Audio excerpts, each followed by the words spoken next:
Halo teman-teman semuanya, kita lanjutkan lagi membahas materi dasar-dasar tentang JavaScript.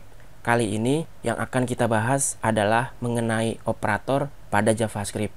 Apa itu operator? Jadi operator ini mirip seperti yang teman-teman sudah pelajari, misalnya di pelajaran matematika, yang mana operator ini adalah sebuah simbol di dalam JavaScript yang digunakan untuk melakukan sebuah operasi. Operasinya apa?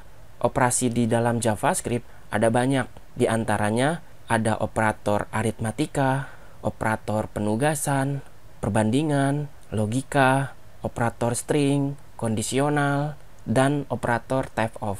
Nah, pada bagian selanjutnya kita akan bahas satu persatu. Yang pertama, kita akan bahas tentang operator aritmatika atau sama saja operator matematika. Jadi silakan teman-teman buka lagi halaman HTML-nya. Silakan teman-teman buat file baru, klik kanan new file. Kita save, kasih nama latihan 2. Kita masuk ke latihan 2 menjelaskan tentang operator aritmatika.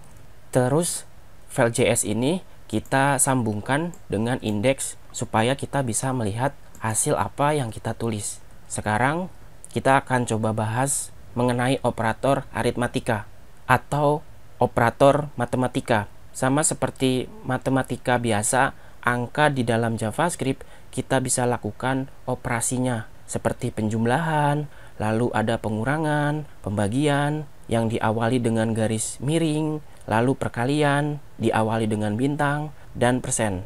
Untuk modulo atau sisa bagi, kita lihat cara penggunaannya. Misalnya saya punya variabel namanya total, namanya bebas ya. Terus kita akan melakukan operasi 10 ditambah 10. Kalau teman-teman konsol cetak data totalnya ke layar, teman-teman bisa tebak hasilnya berapa. Kita lihat di konsol, maka JavaScript akan menampilkan hasil dari penjumlahan yang saya lakukan.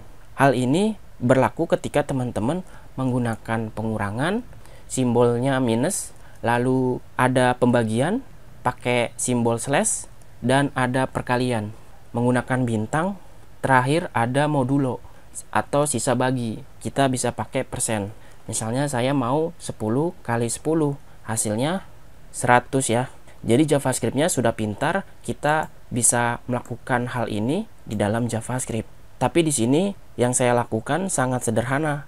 Tapi hati-hati, kalau teman-teman melakukan beberapa operasi matematika secara bersamaan, misalnya dari sini teman-teman punya operasi 10 ditambah 10, terus dikalikan 4 dibagi 2. Jika kita operasikan dari kiri ke kanan, hasilnya adalah 40. Tapi ketika kita tampilkan hasil operasinya, kita mendapatkan 30, bukan 40. Kenapa? Karena ada yang disebut dengan urutan operasi matematika, yang mana ada operator yang dikerjakan terlebih dahulu. Urutannya saya bisa singkat menjadi kuka bataku, yaitu kurung, kali, bagi, tambah, dan kurang. Jadi yang akan dikerjakan itu pertama kali ada kondisi kurung pembuka dan kurung penutup. Kalau misalnya emang teman-teman ingin melakukan penjumlahan dulu, dari hasil penjumlahannya dikalikan dengan angka berikutnya. Kita bisa save, nanti kita akan mendapatkan hasil yang diinginkan, yaitu 40. Tentu di sini saya melakukan manual dengan menuliskan angka sesuai yang saya mau.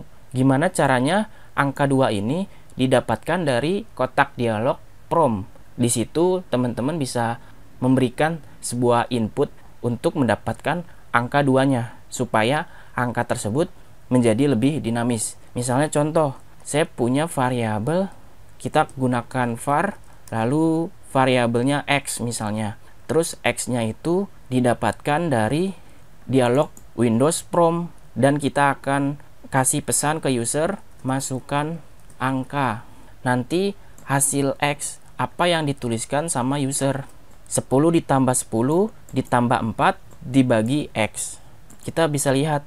Nah, di sini ketika saya reload, dialog prompt-nya akan muncul. Saya disuruh masukkan angka. Saya masukkan angka 4. Kalau teman-teman oke, hasilnya 20. Kalau teman-teman tidak percaya, hitung sendiri pakai kalkulator. Jadi itu dia beberapa cara yang bisa kita lakukan pada JavaScript dengan melakukan operasi matematika yang sangat sederhana.